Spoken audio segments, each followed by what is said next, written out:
Good morning madam. என்ன sir திடீர்னு அவசரமா கூப்பிட்டீங்க? என்ன விஷயம்? ஒன்றும் இல்லை மேடம், ஒரு சின்ன ப்ராப்ளம். சின்ன ப்ராப்ளம்னா எதுக்காக meeting? CM collector meeting arrange பண்ணிருக்காங்க. நாளைக்கு பட்ஜெட் தாக்கல் வேற. அவ்வளவு வேலை இருக்கும்போது இத போன்லயே பேசிருக்கலாமே. உள்ள போய் பேசலாம் வாங்க மேடம். Good morning madam. என்ன சந்திரசேகர், நீங்களுமா? அப்போ பிரச்சனை ஏதோ பெருசா இருக்குன்னு தோணுது. சொல்லுங்க. பிப்ரவரி 15 அன்னைக்கு ரஹ்மான், ஜீனத், அவங்க சன் ஹுசைன், இவங்க கூட ரிலேட்டிவ்ஸ் 4 பேர், மொத்தம் 7 பேர் 15 நாள் டூரிஸ்ட் விசால டூர் வந்திருக்காங்க. ரஹ்மான், ஹுசைன், ஜீனத் 3 பேர் மட்டும் 27ஆம் தேதி துருக்கி ரிட்டர்ன் போயிருக்காங்க. மற்ற 4 பேர் ரிட்டர்ன் போகல. 26th அதாவது இன்னைக்கு காலையில சென்னையைச் சேர்ந்த நீலாங்கரை கடற்கரையில முருகன்கிற மீனவரோட பாடி குண்டடிப்பட்டு கிடைச்சது. அவரோட போன பீட்டருங்கிறவரோட பாடியும் நடுக்கடல்ல கிடைச்சது. 2 பேர் பாடியில இருந்து எடுத்த புல்லட்டும் நேக் 45 பிஸ்டல்ல யூஸ் பண்ணது. இது இப்போ இந்தியாவில பேன் பண்ணிருக்காங்க.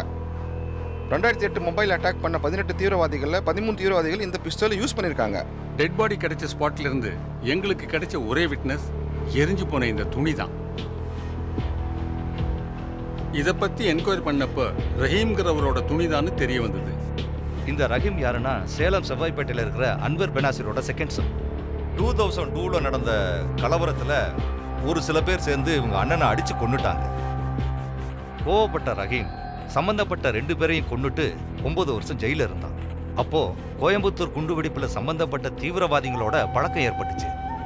2010ல வெளியில வந்த ரஹீம் எங்க போனா என்ன ஆனான்னு இது வரைக்கும் தெரியல.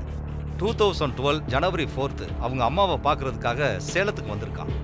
ஆனா இவனுடைய பேச்சு பழக்க வழக்கம் எதுவுமே சரியில்லாத காரணத்தினால அவனுடைய அம்மா வீட்டை விட்டு வெளியே துரத்திட்டாங்க. மேடம், இது பிப்ரவரி 15 அந்தமான் ஏர்போர்ட்ல இருந்த சிசிடிவிலேருந்து எடுத்த போட்டோஸ். அந்த 4 பேர்ல ஒருத்தன் தான் இந்த ரஹீம்.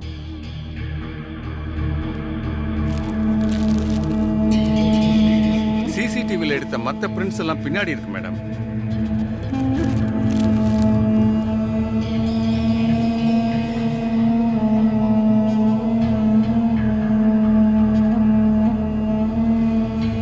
அவங்க பாஸ்போர்ட் டீடைல்ஸை பத்தி விசாரிச்சப்ப ரஹ்மான், ஜீனத், ஹுசைன் இவங்க 3 பேர் மட்டும்தான் துருக்கியை சேர்ந்தவங்க. மற்ற 4 பேரும் இந்தியாவை சேர்ந்தவங்க. பாகிஸ்தான்ல ட்ரைனிங் எடுத்துக்கிட்டு நேரடியா இந்தியா வர முடியாதுங்கிறதுனால துருக்கி ஹுசைன் மூலமா அந்தமான் வந்திருக்காங்க. அங்கிருந்து வெப்பன்ஸோட சென்னைக்கு வந்திருக்காங்க. இந்த டீடைல்ஸ் எல்லாம் வச்சு பார்க்கும்போது மும்பைல நடந்த அட்டாக் மாதிரி சென்னையிலே நடக்கும்னு நினைக்கிறோம். என்ன நினைக்கிறோம்? அதுக்கு தான் வந்திருக்காங்கன்னு உறுதியா சொல்லுங்க. ஏற்கனவே சிஎம் டென்ஷனா இருக்காங்க. அதுல இந்த பிரச்சனை வேற. What about next?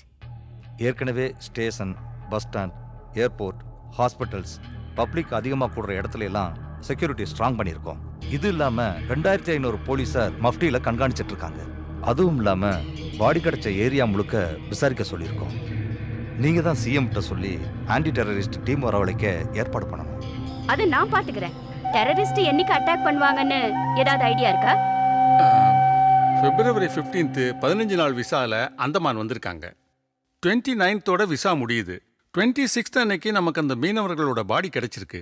Visa முடிஞ்சதால Andaman police நிச்சயம் அவங்கள தேடுவாங்கன்னு உங்களுக்கு தெரிஞ்சிருக்கும். அதனால 27, 28, 29 இந்த 3 நாள்ல தான் அட்டாக் நடக்க சான்ஸ் இருக்கு. நமக்கு கிடைச்ச இன்னொரு முக்கிய தகவல், ரஹீம் இந்தியாவில இருந்து போனதுக்கு அப்புறம் இத்தாலியில தான் ட்ரைனிங் எடுத்திருக்கான். இத்தாலி போலீஸ் அவனை தேடும் போது அவனுடைய கூட்டாளி சையத் பிடிபட்டான். போலீஸ் கஸ்டடியில வச்சு அவனை விசாரிக்கும் போது ரஹீமை பத்தி பல தகவல் கிடைச்சது. சையதை இந்தியன் போலீஸ் இன்வெஸ்டிகேட் பண்ணி பார்க்கும்போது துருக்கி வந்த ரஹீம் ஹுசைன் ஃபேமிலி மூலமா அந்தமானுக்கு வந்திருக்கான். அங்கிருந்து வெப்பன்ஸோட கடல் வழியா சென்னைக்கு வந்திருக்கான். சென்னை சிட்டியில இருக்கிற மிக முக்கியமான இடங்கள்ல மிகப்பெரிய தாக்குதல் நடத்த போறதா உளவுத்துறை மூலமா தகவல் வந்திருக்கு மேடம். பிரஸ், மீடியா இவங்களுக்கு ஏதாவது இந்த விஷயம் தெரிஞ்சிருக்குமா?